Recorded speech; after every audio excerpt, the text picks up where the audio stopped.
Alright YouTubes, today's video we're going to be painting a Volkswagen Golf. Fair amount of paint work to do, so we've got to paint the whole side basically. New door, repair on that door, repair on that quarter panel. Didn't record any of those bits. I think I've got some pictures, so if I have I'll stick them on now.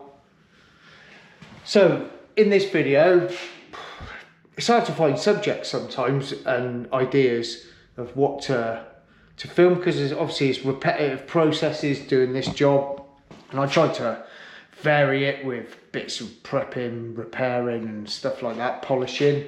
So this one, I'm just going to make this as a complete raw video. It's going to help me out without having to do hours and hours of editing that I always do. I spent hours and hours going over all the footage, trying to edit all bits and bobs that I think they're important without making my videos too lengthy.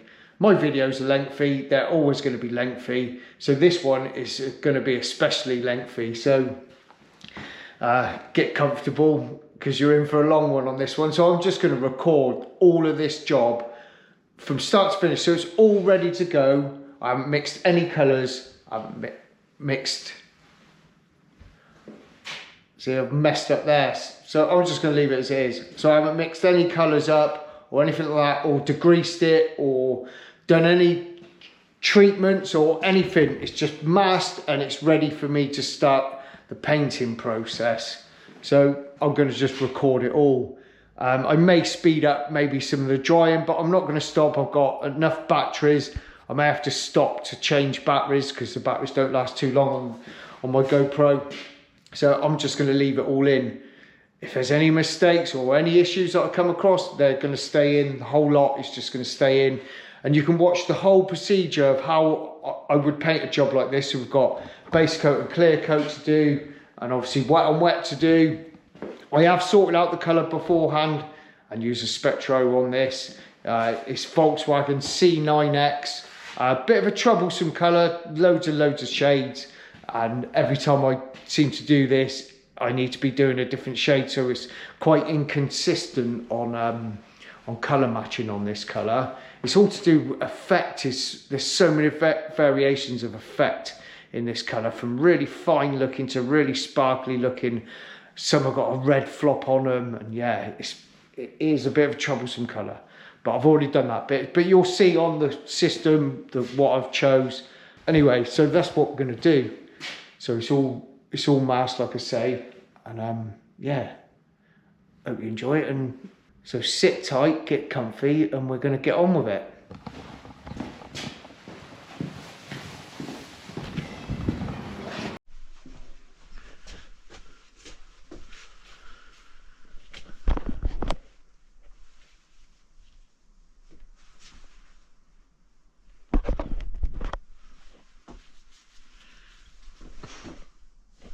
Right,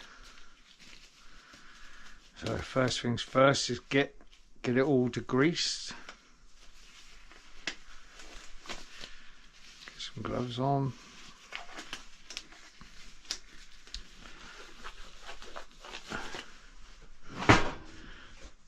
So it's going to be a little bit, something a little bit different, new product that I haven't used yet. So my whole paint, if you're not regular to the channel, my whole paint system is Mipa. I use the whole system from start to finish. So Mipa water, Mipa clear coats, primers, clear coats, primers, all of it. So normally wet on wet for new panels, I would use Mipa F37, dark grey and light grey there, and it's a designated wet on wet, and yeah, it's fantastic. But I started using this primer now, so it's called Mipa Multifiller. And it does wet on wet and high build, and there's a variation in mixing ratios, and it's really good for all surfaces. I couldn't think of the word. So yeah, it's good. The name's Multifiller because it will do a multitude of different applications. So great for bare metal, great for plastic. And I found with it, using it as a high build so far, it's a bit epoxy like. It's got a lot of resin with it. It's got a bit of a sheen to it, and it's got a bit of flex to it, so it's really good for bumpers, you know, if you're 2-packing bumpers. But I haven't used it as a wet on wet, and like I say, it's great for bare metal. So it's sort of like an epoxy eye build plastic type primer. So I'm going to use it as a wet on wet, do it as a wet on wet mixing ratio. They've told me it's really good as a wet on wet. So I'm going to try that, so that's something different. So first thing I do is obviously get all the booth on, get the air in there, and I put a bit of this stuff down. Don't know if you can see it because probably the light's not good, but this is called dust control, and I'll just put this on the floor first.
Grey for solvent,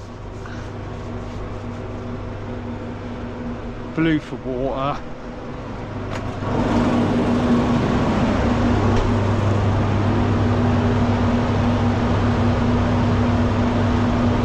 got a feeling I might be out of gas.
out.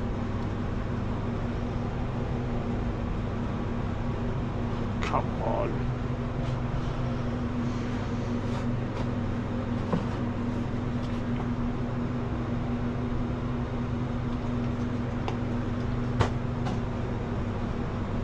One under and then one over.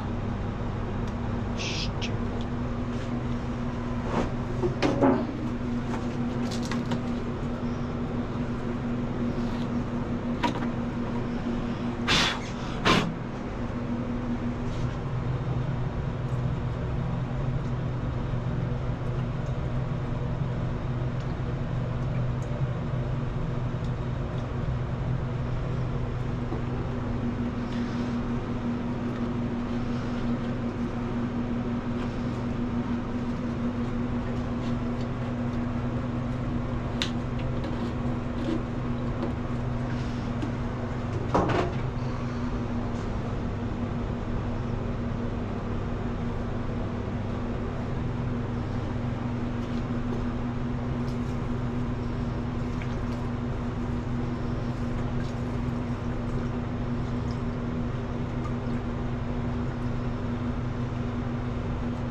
To have a slash, I'm not going to leave that in it. It's not that raw.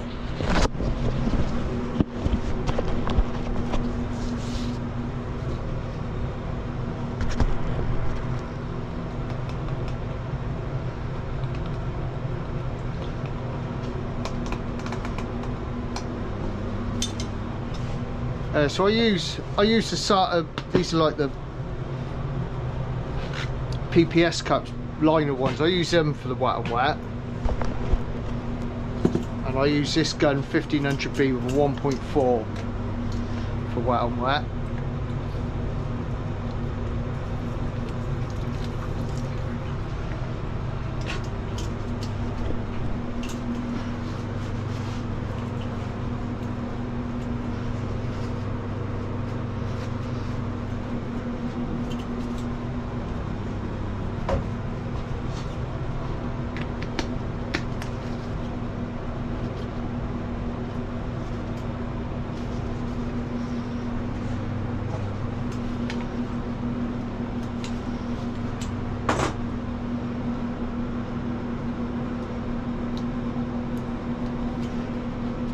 .4 and I about 1.9 bar.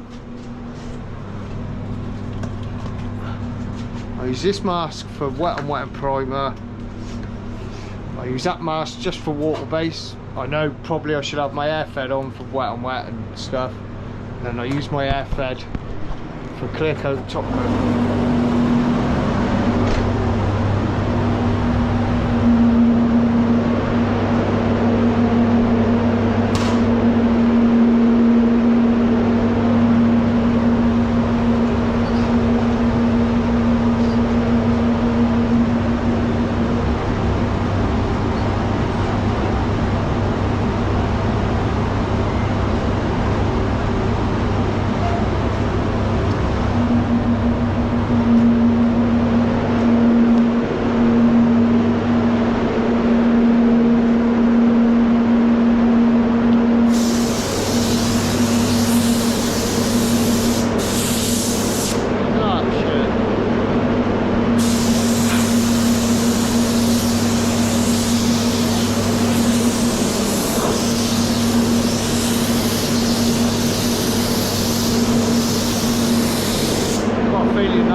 feeling that's a bit of tacky coat on my glove, just smeared on the door. It's not worth the risk.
So yeah, after spectroing this, I'll quickly show you. It picked that as the best one. There was a colour card for it, and there's an optimised formula, so it'll give you both. So if I just quickly take these out, you can drag it to original, and it's automatically recalculated, so optimise, highlight both of them. Just to quickly show you. There's visualization there. Don't know how well it'll show up on the camera. It's hard to see blacks, but there is a bit of a difference. You can move it, but borders around it and all that. You can look at the components, see what has changed between the original mix, what they're saying is the best match to that camera. But this is the most handiest bit, so you can see what formulas, tinters have been changed, and then looking at this at different angles, you can see the effect. Effect is good. It's what I look for most of the time, is looking for the effect, and obviously shading is important as well, but trying to strike a balance between the shading, the flops and the effect. But effect is a real handy thing to have on here, and we're blending it anyway, so I accidentally shut that. So I'm going for the optimized formula, so just go mix recipe. And then a job of that size in black, I'm not sure what I'd need, probably allow 4 for the door, 400 grams for the new door, another 2 for the 250 for the door and quarter and blend, so 3, so 750 I reckon.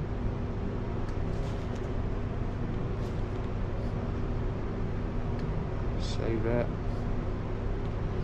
save the recipe.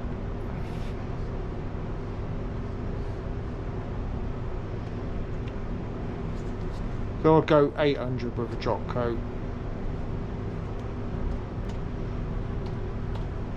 just to be on the safe side. Probably a bit too much.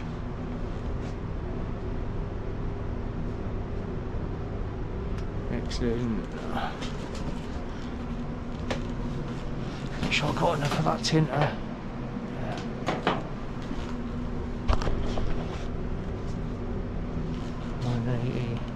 I've got both of them.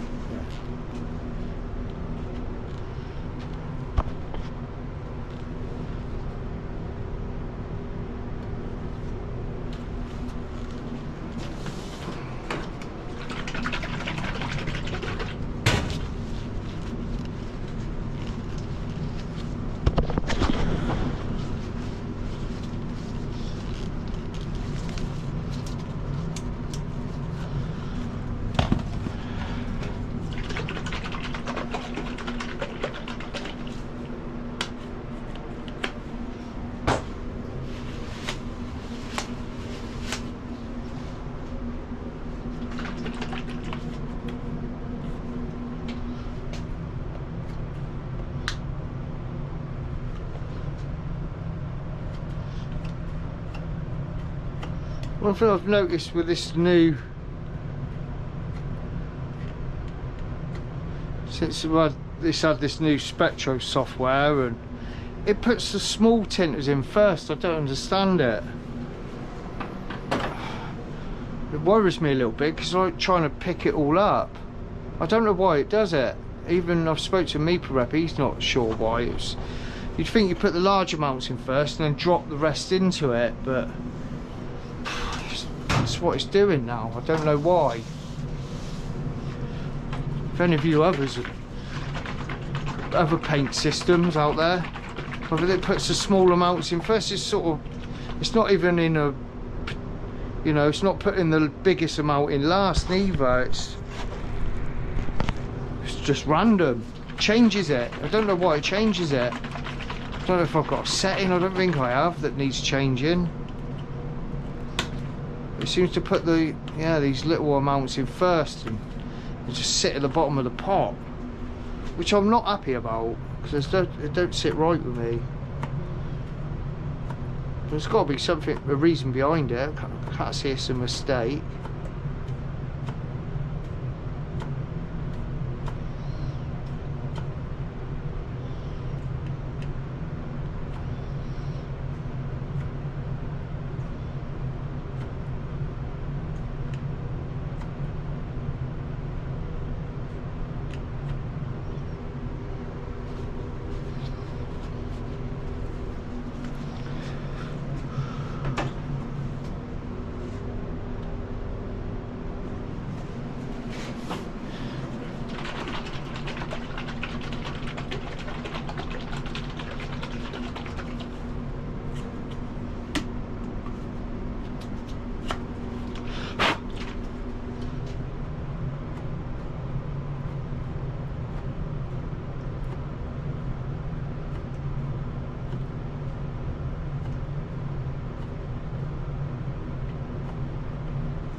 Apologies if this camera angle's not right.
I think I've probably mixed a bit too much here.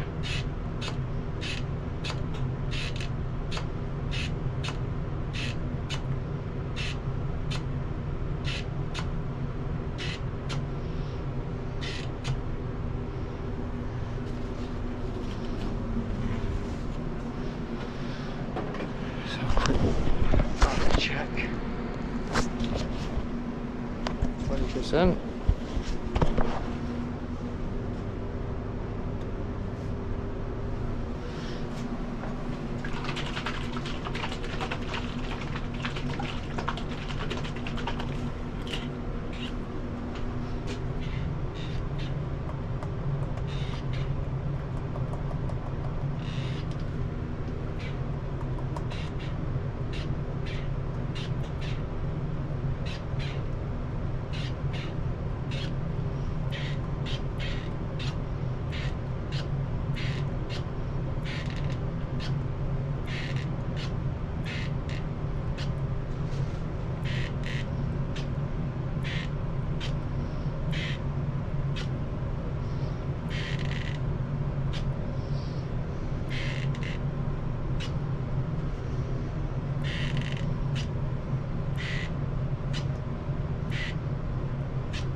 just extra cautious about the mixing of it now because of it all seems to go in.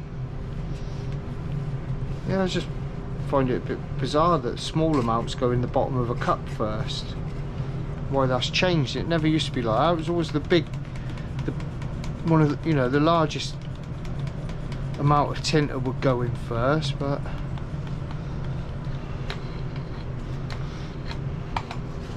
who knows?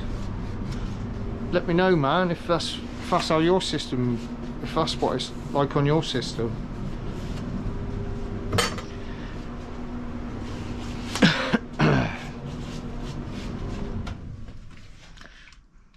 Bang on time, 15 minutes. It's about the right time for that wet and wet. See what that wet and wet looks like. It looks a bit orange peely to me. I didn't like the look of it, to be honest.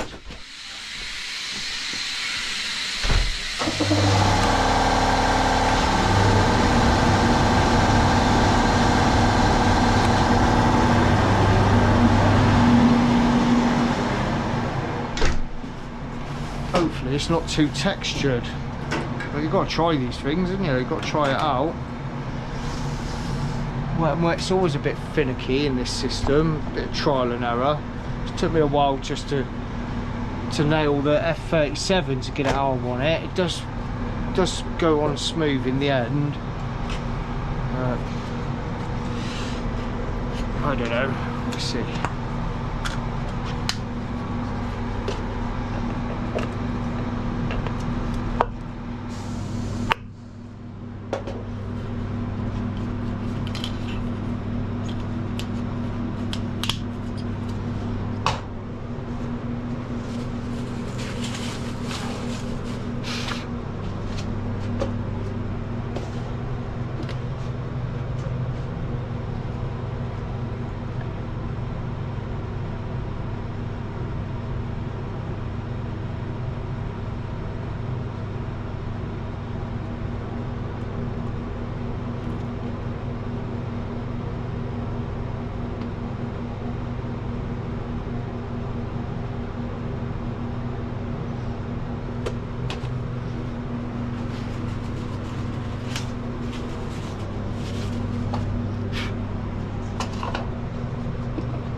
Satajet X HVLP 1.2i.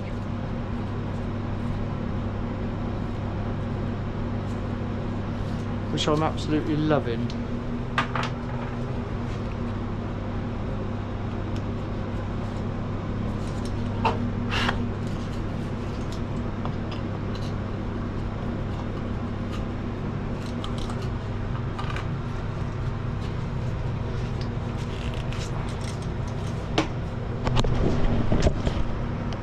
Battery swap.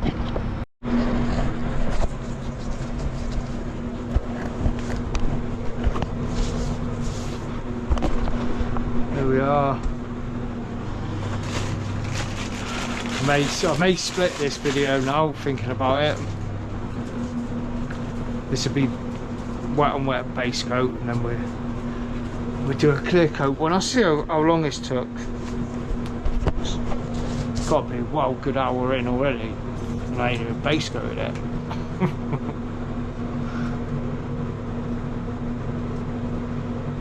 Right, temp check. Oh, piece of shit. Oh, I can't get on it. 15 degrees in here.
smooth as F37.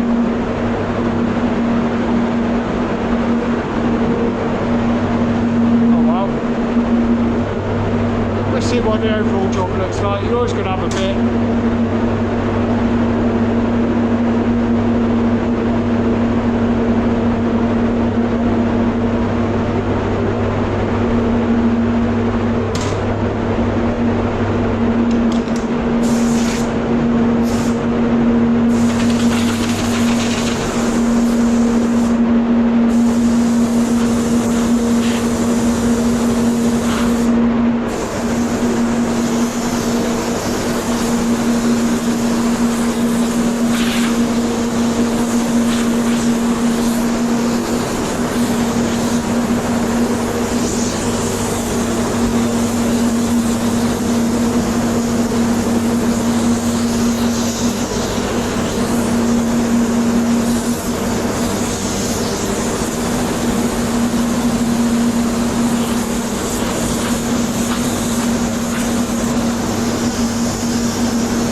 gas. Fuck.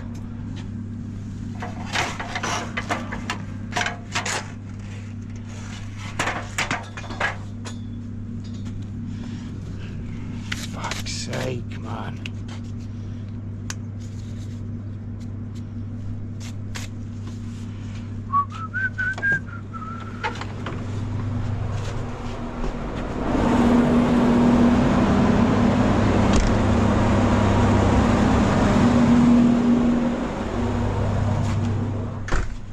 Shit I've got to deal with, man.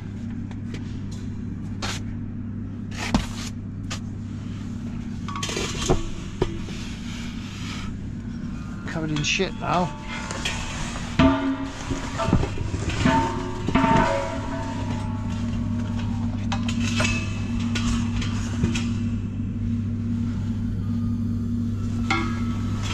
Yeah. Oh, call it wrong.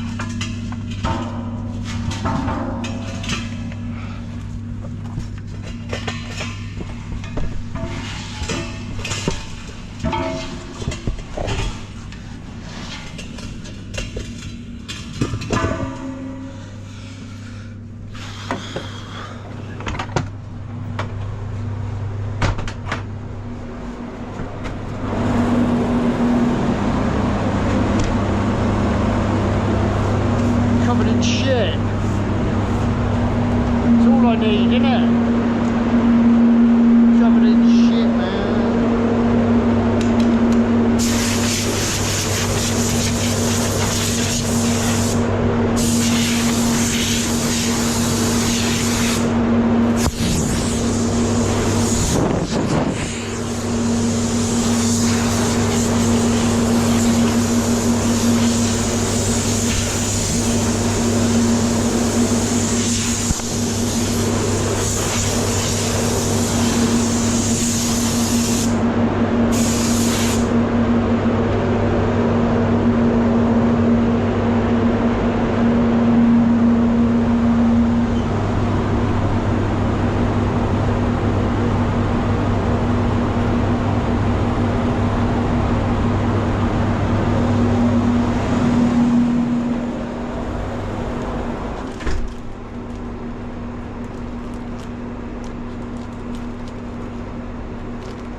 Being the most efficient today,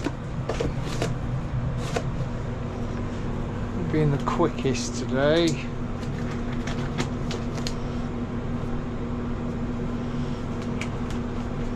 Fannying about.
raw, so I'm not gonna switch the camera off. Just let that overspray clear for a minute. So then I put it on bake cycle, 45 degrees. I get in there with a blower, and it gets hot in there.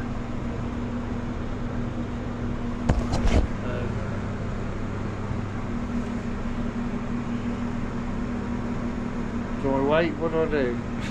What do you want to talk about?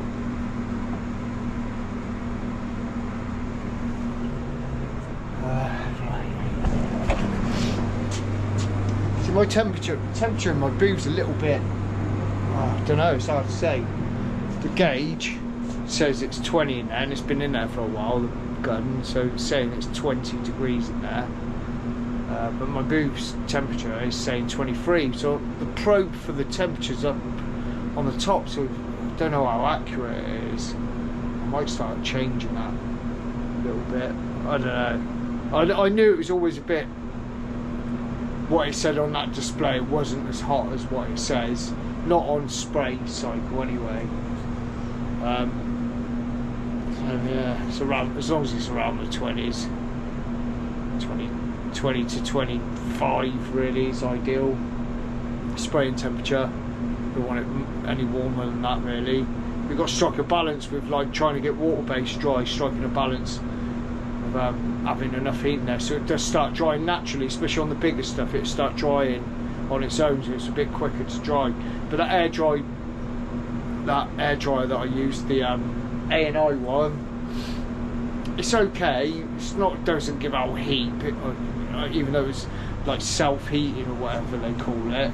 I have it on the medium settings because if you do get some warmth out of it, it's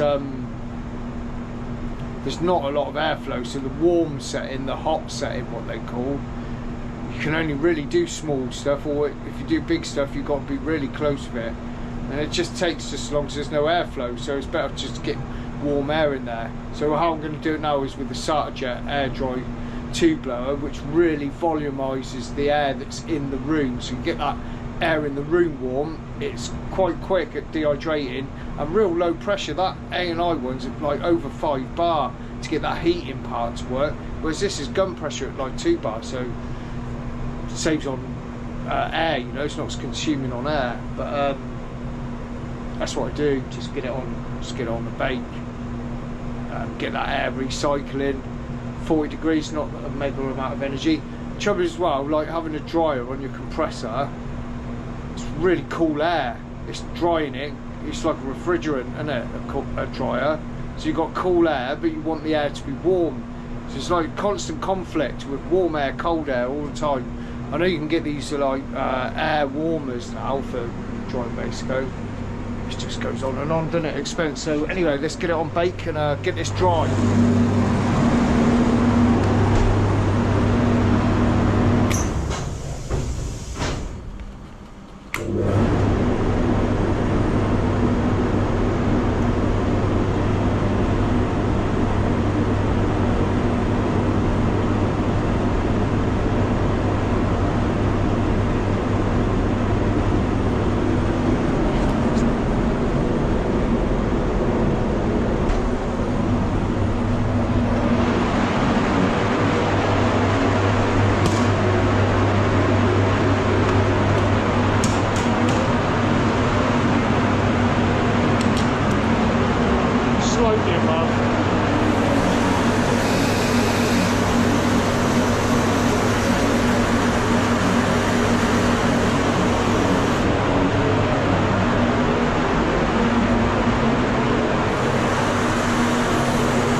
Is to not stand in front of it, so it grabs all the warm air. You stand in front of it, you're grabbing air from here. Trick is to grab it from there and to shake it a little bit. Makes the air more turbulent. If you shake it, the air's more turbulent, spins, and it dries it out quicker.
know what that's getting hot. Now, is it out?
Down a minute. Camera's hot, that's making me sweat. Camera's hot on my head. Yeah, it's not too bad a procedure, is it, this Mipa walk base? I do sort of, well, I'm not bending the rules a little bit, but I go a little bit against what they recommend, to be honest with you. So, you know, that first coat that goes on, a bit of a half coat, I've maybe just put a little bit more on than the half coat, just so my double coat's not so heavy, because that's the thing with walk base, you know, the more you put on, the longer it takes to get that water out of it, and it's essential to get that water out of it and get it dehydrated. So data sheet does say to put a half coat on, a stabilising coat, dry it, make sure that's fully dry, which that doesn't take long at all. I didn't have a lot of temperature in the booth because my gas bottle ran out, as you see. So, you know, get that first coat, half coat dried, and then I just double up on that coverage coat. Most colours in this is really well covering this Mipa wall base, so most colours, unless you know you always get your transparent colours, but you know most of your normal colours, I'll just get it all done in that one application. Then I'm not going, the reps over here recommend to just do another single coat after that half coat, dry it, then another single coat, dry it, and then your drop coat, which to me, I've got to keep getting the temperature up, down, so I just get it done in that one go. And the data sheet does say it's to do it like that, to double up on yourself, so double it. And they're not two full wet coats on top of each other, you're not ploughing it on there, they're almost like in between, like a 3/4, I would call it a 3/4 coat. And then when I come back on it, I'm not as full, you know, not as wet as that first application. I just do it in sections. Wherever I'm spraying, before I move on, I've doubled over, and I just double over the whole job, and then, as you see, let the overspray go. And then I'm not going to stand around waiting for it to dry, and I ain't got dryers on stands. My booth's too small for having stands in there with dryers, and I haven't got a drying cycle or anything like that, so I'm not going to hang about. Just, it's economical to get the booth on a bake cycle, because it's just recycling the warm air, not using a mega amount of gas then. And that's probably about 10 minutes to dry that out. When I go to, because I will have to edit some of this video, when I go to edit some of it, I'll speed them up, and when I work out what speed they are, I work out what, you know, what the actual drying time was. And now I'm just going to let it cool down a little bit, let some of the heat out of there, and then it's 1 bar drop coat, and then we're on to the clear. So yeah, I don't think it's too bad a process for a normal 2-coat water-based system. I've used others that are a lot more long-winded for drying, and that's the thing with the water-based side of things, it's the drying. So, you know, a job like this, it's going to be about 2 hours. I'm not sure whether I'm going to split this video up or not. I'm just keeping it as it is, and just keeping it constantly recording. I'm on the second battery now. We're on about 40 minutes.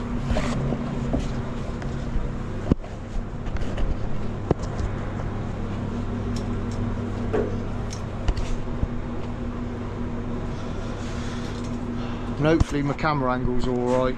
Apologies if they ain't. So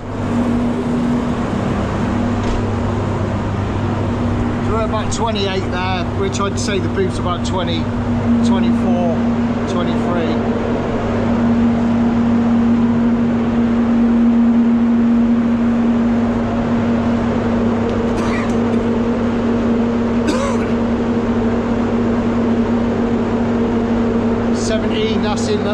That's from in there.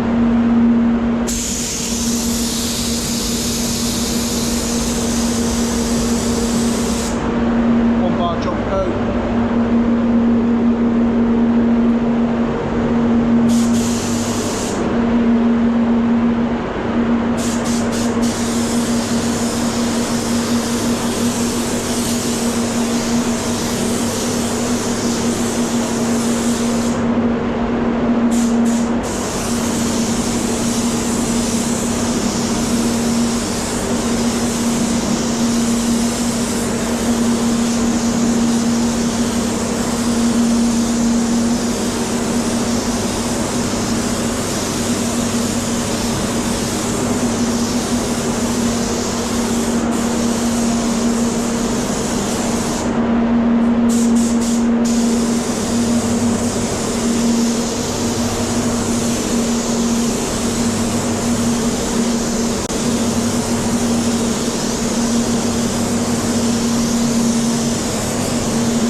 Not too bad on the paint.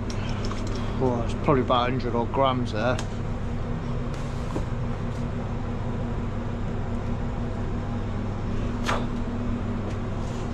Right, clear coat. Clear coat, I'm going to use this CC14, the fixed tropic on this one. And it's it's about 15 degrees today, so I'm going to warm it a little as well. Need more, probably just over a litre, I reckon.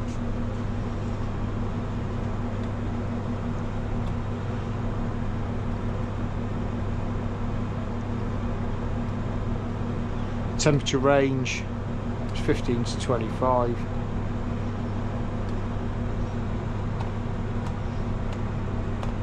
Oh, 1.2. 1.2.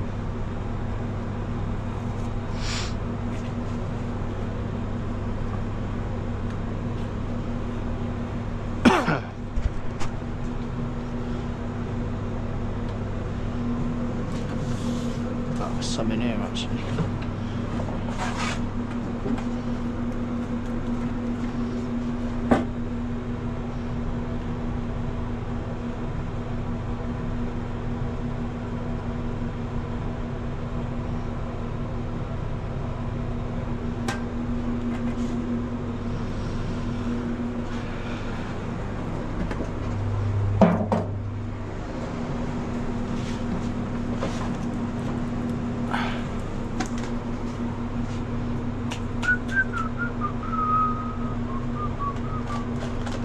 My knife.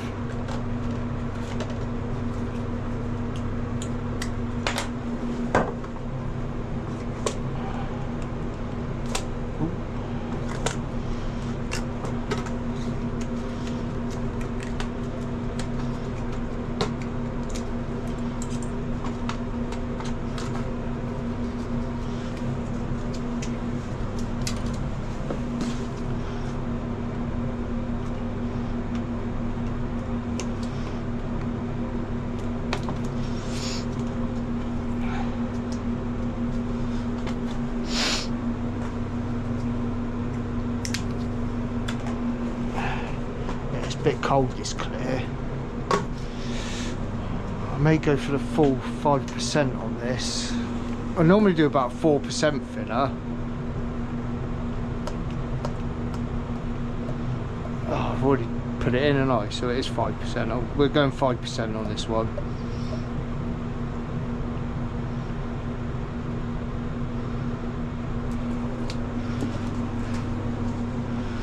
I don't know, I reckon I might need a little bit more.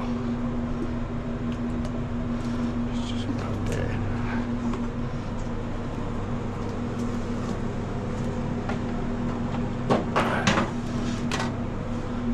I just like doing it on the scales because it's just accurate. If you go over, just recalculate it.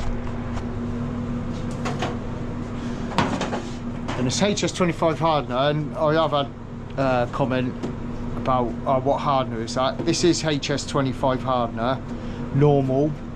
It's exactly the same as what comes in the green tins like that, HS35. But this is for the PUR, the direct gloss, and it's exactly the same, but they sell it in 5 litres. It's just a bit more economical to buy it this way. That's why I buy it like this.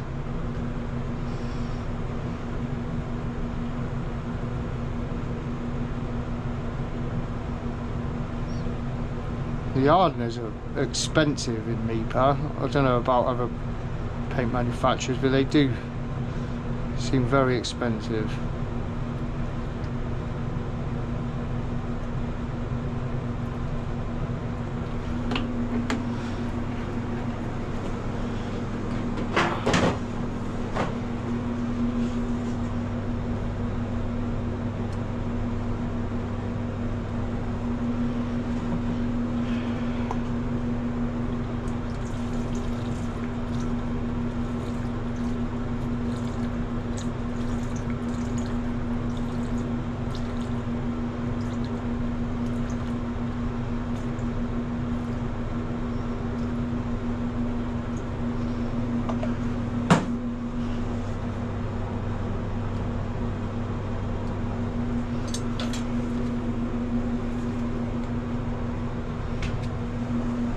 Check the boot temperature.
Yeah, if you notice, if you've never seen this type of clear before, it's called fixed tropic. That's the properties it's got. The fixed tropic is it's like anti-sagging. It can go in and it can go on in thick layers, resistant to solvent boil, but it's really milky. Really milky looking. I haven't had it affect colour yet. I'm not saying it won't, but Mipa rep has said to me that they've tried, you know, 3 coats, 4 coats, all on top of each other, and it didn't seem to affect colour. But some colours are a bit more susceptible to being influenced by just clear coat over them than others, you know, on blend panels. So, but I haven't had it affect colour. Maybe whites or silvers it may, if it's too much on there. But I always try to, the end of a blend panel, not to put too much anyway, because you're putting clear over clear. Try to, you know, orientate a little bit more onto the base coated areas than I do on the blend areas.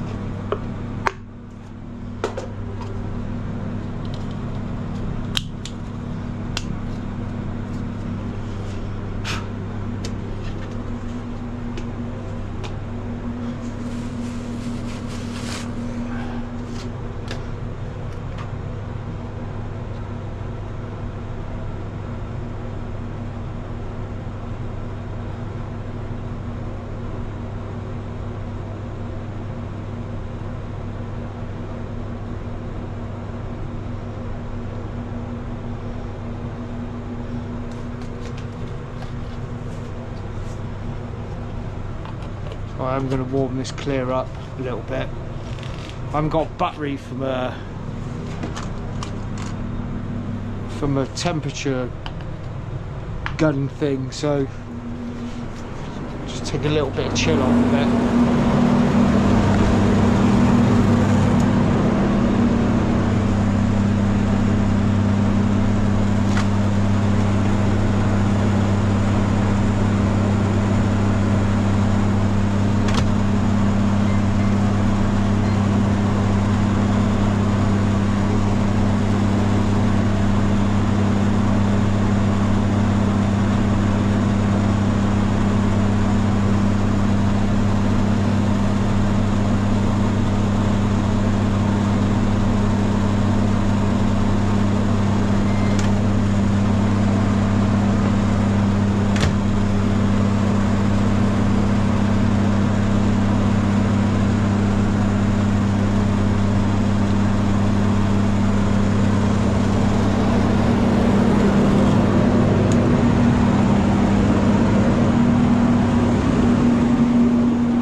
So Jet X RP 1.2i.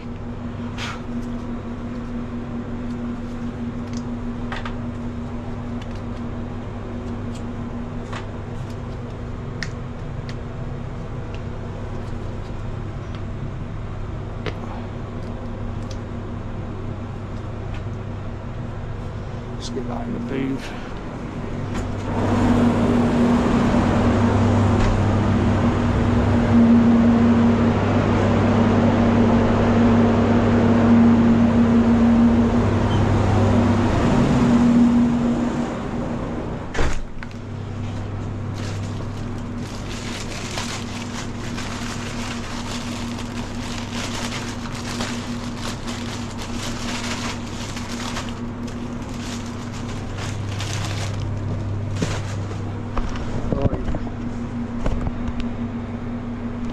Swap the battery and put you on the air thread.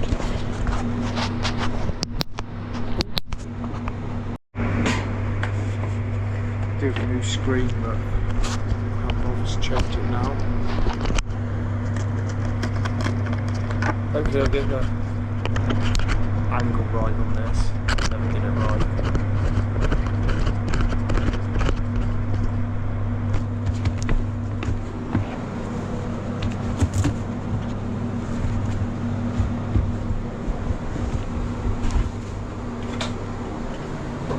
Fannying about it, painting cars.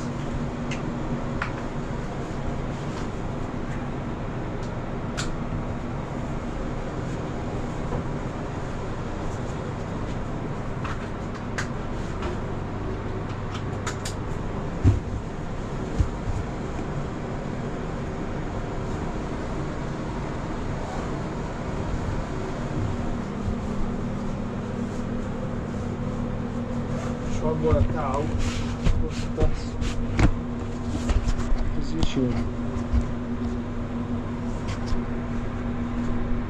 Maybe around there.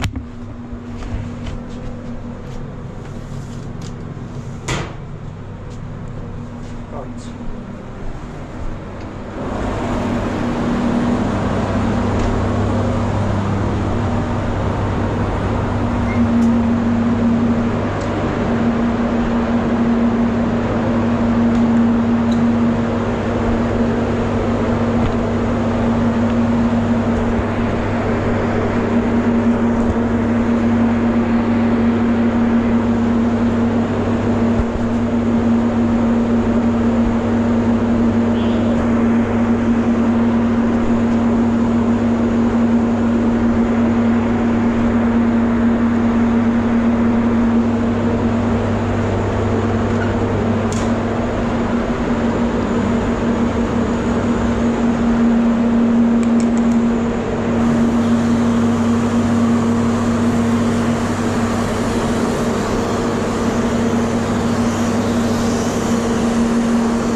Right, I'm just going to clean my base coat gun out, and I can't get in there with my helmet on, so I ain't taking it all off just to show you cleaning my gun. So I'll clean my water base gun out.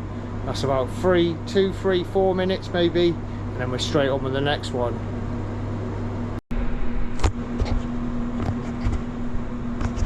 So that reloaded, and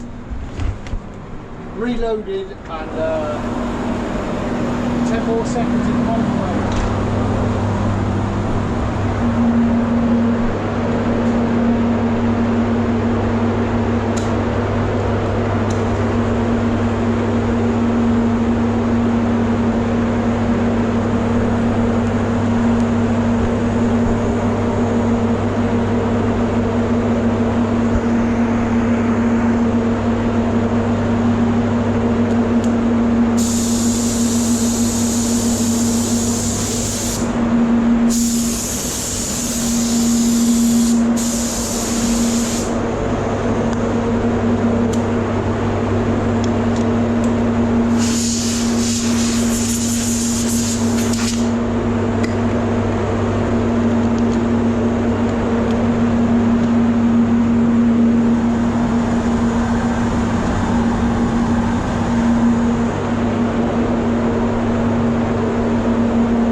Oh, there we have it. I'll we'll let all that clear off and start tacking off, and then we'll go in and have a look. So that's about it. That's the whole paint job, start to finish. A couple of bits I'm not happy with. I need to go and have a look in a minute. I've gone a bit heavy on in the middle of the door. We'll see. Anyway, let me just go and double check it in a minute, and then we'll have a look at it as it is. Peace. So that's it all painted. Just give it a half an hour bake at 60 degrees. It's warm in here, a bit fumey, so I'll be quick, give you a quick look. It's okay. It's come out okay. It's a little bit orange peely, to be honest with you. I've had this with that CC14. Sort of, it's a bit, yeah, it's a bit sort of splodgy. It's alright, it's good enough. It is a little bit orange peely though. The door looks a bit orange peely, but it's up in the air, the door, and yeah, that's okay. That multifiller is a wet on wet. I do prefer the F37.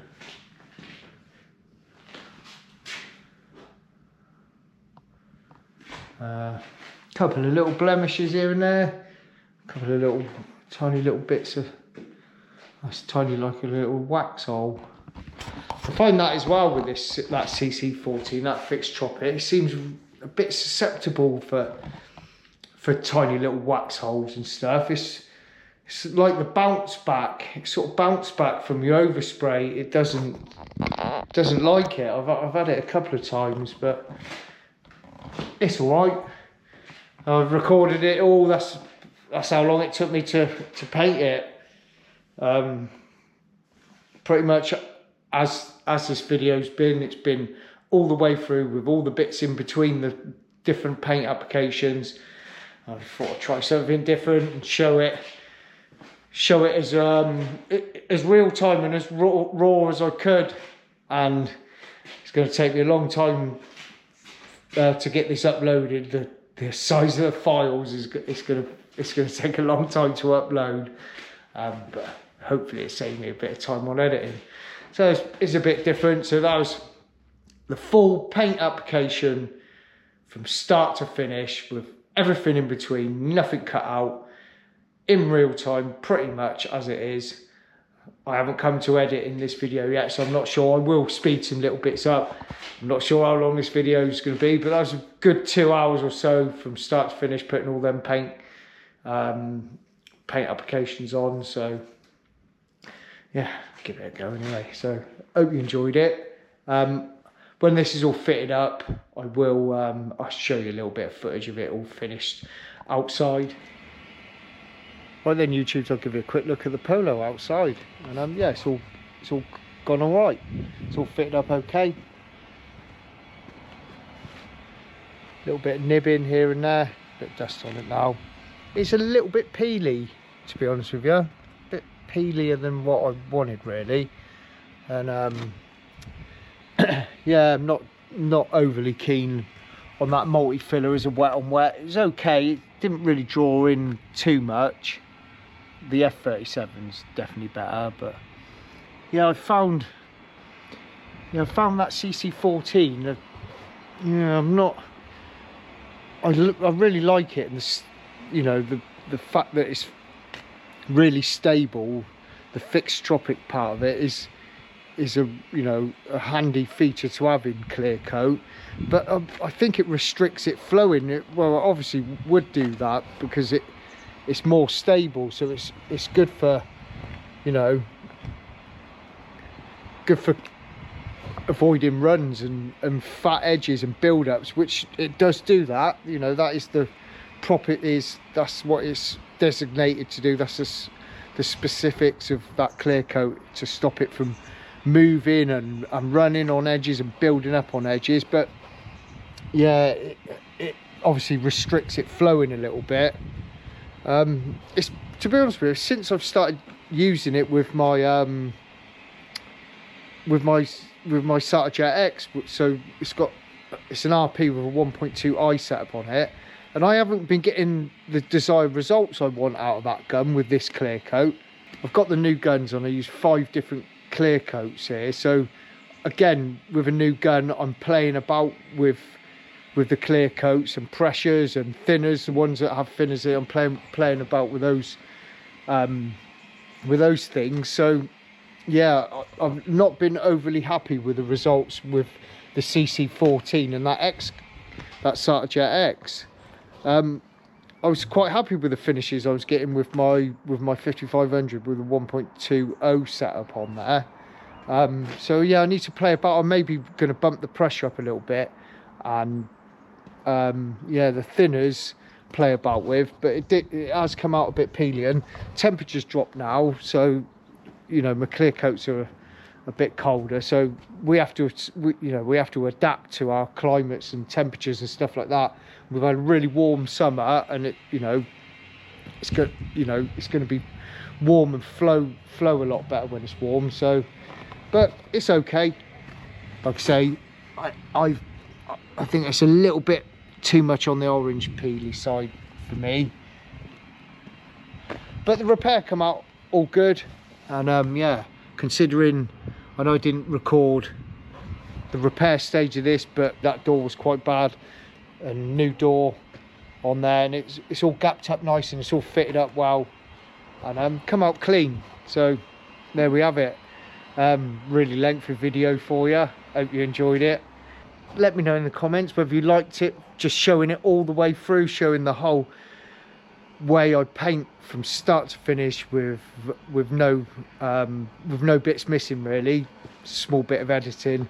I know it's lengthy, but it shows you in real time, and all the different stages and the processes and all the bits in between that I do to get a job like this painted. Yeah, just let me know if you found it interesting or if you enjoyed it, and yeah, I may do some more like that. It's definitely saved me a bit of time on editing anyway. Don't blame me if you didn't watch it all, but yeah, thanks for watching, really appreciate it. Like, share and subscribe if you can, help my channel to grow, that would be fantastic, and we'll see you again in the next one. Look after yourselves. Cheers.